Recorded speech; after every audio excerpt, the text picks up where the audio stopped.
আদানিদের ঘুষকাণ্ড নিয়ে তোলপাড় দেশ। বিরোধীরা আদানিকে কেন গ্রেফতার নয় বলে সরব।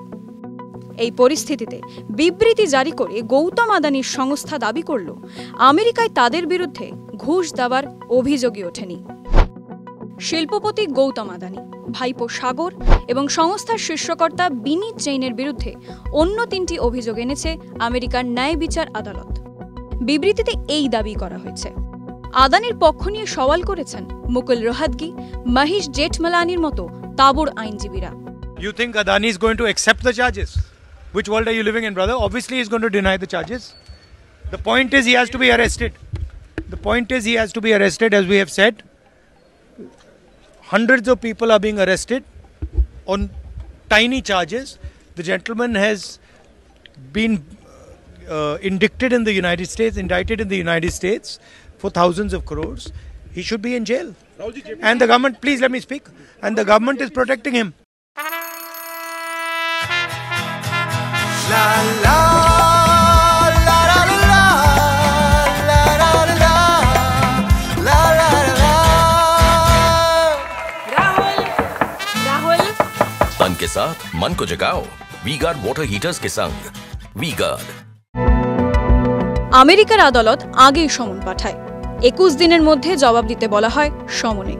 বিরোধীদের অভিযোগ, মোদী সরকার আসলে আদানিকে সুরক্ষা দিচ্ছে, যে দাবি মানেনি শাসক দল বিজেপি। তাদের পাল্টা অভিযোগ, ভারতের নাম খারাপ করতে কংগ্রেস আমেরিকান ধনকুবের জর্জ সরেসের পক্ষ নিয়ে এইসব করছে। বুধবারও সংসদের 2 কক্ষেই আলোচনার দাবি তোলে বিরোধীরা, কিন্তু প্রত্যাশিতভাবেই সরকার পক্ষ সেই দাবি মানেনি। মঙ্গলবার আরও এক ধাক্কা খেয়েছেন একদা বিশ্বের ধনী শ্রেষ্ঠ গৌতম আদানি। গোষ্ঠীর 7টি সংস্থা সম্পর্কে দৃষ্টিভঙ্গি স্থিতিশীল থেকে নেতিবাচকে নামিয়েছে মুডিজ। কিছু ক্ষেত্রে কমেছে আদানিদের সংস্থার বাজারে ছাড়া ঋণপত্রের মূল্য। এরপরে উদ্বেগ বেড়ে গিয়েছে লগ্নিকারীদের। বিবৃতি জারি করে বিনিয়োগকারীদের আশ্বাস, একই সঙ্গে তাবড় আইনজীবীদের বয়ান। ড্যামেজ কন্ট্রোলে দুমুখ কৌশল নিতে দেখা গেল মোদি ঘনিষ্ঠ শিল্প সংস্থাটিকে। আদানিদের দাবি ঘুষ নয়, বরং অন্য 3টি মামলায় অভিযুক্ত তাদের কর্ণধার। এই দাবির আইনি ব্যাখ্যা দেন আইনজীবী মুকুল রোহাতগি। আদানি গোষ্ঠীর হয়ে একাধিক মামলায় মুকুল সওয়াল করেছেন। And it is clear that there are 5 charges or 5 counts.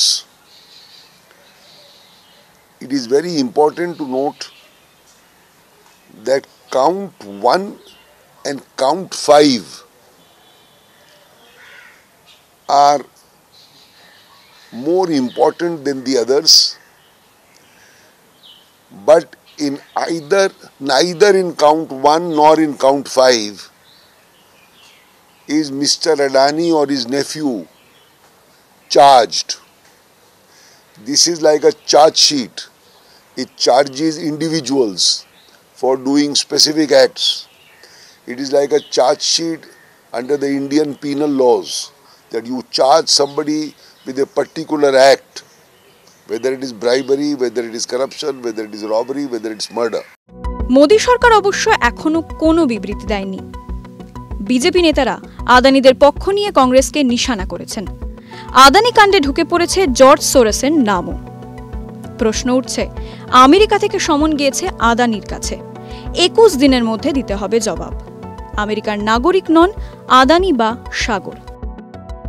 কিভাবে দেশের নাগরিক নন এমন কারো নামে সমন জারি করতে পারে আমেরিকা? আদানি কি সমনের জবাব দেবেন? কি হবে পরবর্তী পদক্ষেপ?